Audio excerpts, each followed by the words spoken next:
Welcome back, everyone. Michael here with Offshore Citizen. Today I'm going to talk to you about a subject that on the one hand to some people may seem incredibly obvious. It's like, of course, why would he even raise this question?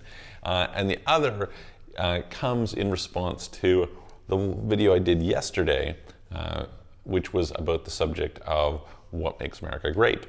So this is why I'm not moving to America. And if you watched the video yesterday, you would know that that video came out of a conversation I was having with a client who was considering renouncing from the US and might renounce from the US. And this came as a follow-up question after he said, hey, so what are the things that are great about the US? What are the things that are the best there? What am I missing out on or losing out on? And so I gave him the list. And he said, well, why don't you move to the US then? So today I'm going to answer why I'm not moving to the United States anytime soon. And it might be a little bit different than what it is you think. So let's dive in and find out. But it could also inform your opinion on where it is that you want to relocate to. So with that in mind, please hit the subscribe button, hit the notification bell, sit down, give the video a thumbs up. And if you would like help with relocating abroad, with getting residencies, citizenships, paying the lowest legal amount of tax possible, protecting your assets, building international structures, building a plan B, etc., please reach out to me. You can book a call with me, calendly.com/Michael-Rosmer. You don't have to remember the link. It's in the description below. Just click the link button or send a message to our websites, offshorecitizen.net and offshorecapitalist.com. Okay.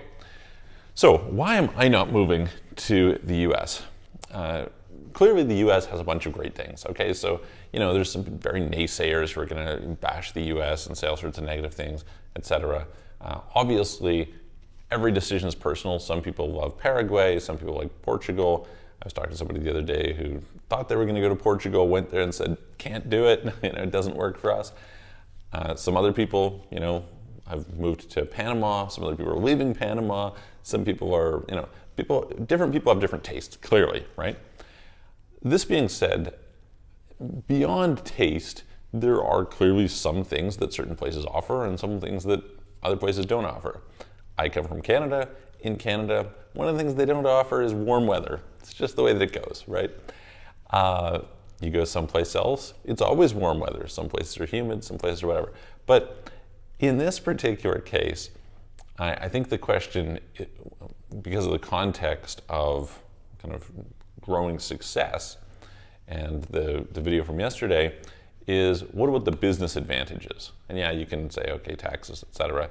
Yeah, taxes are negative, but the truth is there's a reason why there are more billionaires in the US than anywhere else. There's more millionaires in the US than anywhere else. That's in spite of the taxes, right? So let's not deceive ourselves that, yeah, all things being equal, less taxes are better if you're interested in wealth building, but on the other hand, all things are not equal, right?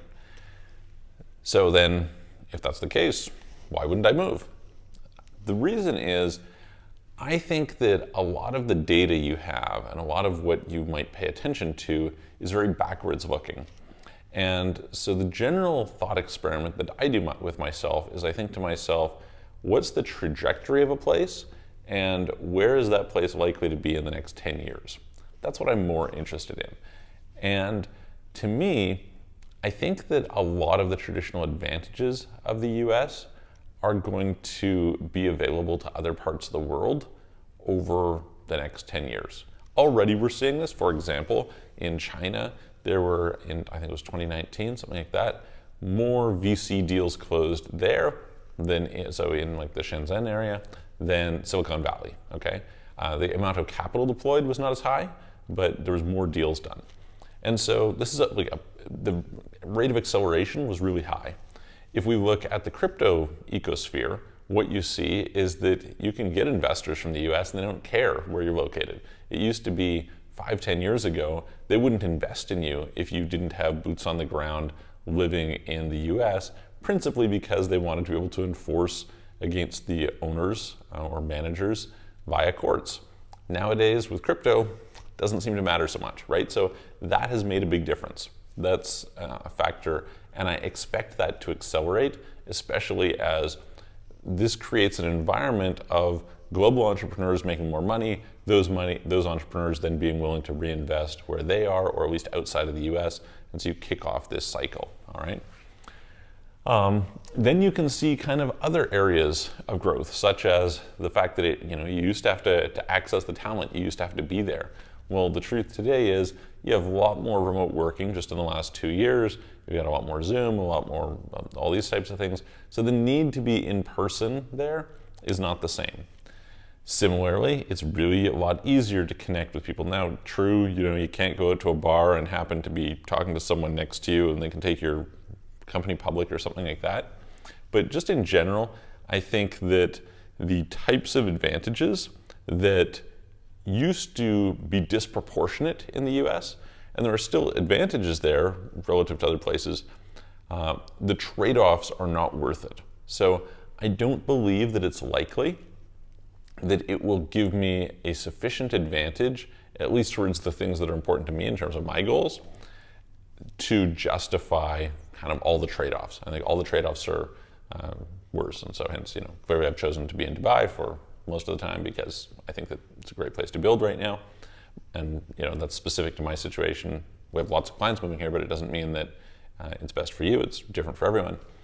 But yeah, that's to me the big thing, is just my model of the world, what I believe is happening right now at a pretty accelerated pace, is that a lot of the advantages traditionally afforded by the US, which for the purposes of business were mainly access to talent, educational environment, etc. Well, that's all been digitized, and suddenly people are willing to work from anywhere and all this kind of stuff. So that whole field's opened up to a lot. Not perfectly when it comes to the networking, because it's hard to replicate in-person networking, but dramatically.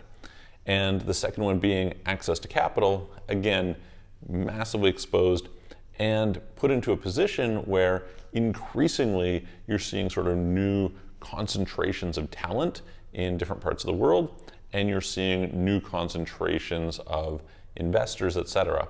And those new places are probably better places to go because you don't have to go through the same hierarchy. This is one of the things that I noticed in certain well-established places. If you wanted to go and meet with top people in the banking field in New York, you're going to find it's kind of difficult to get through those doors.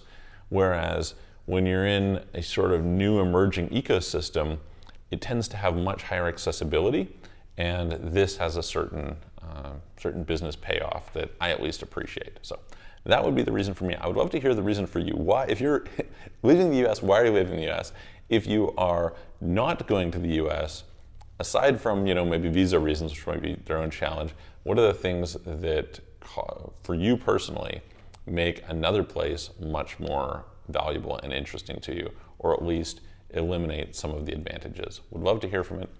I will look forward to seeing you guys on the next video.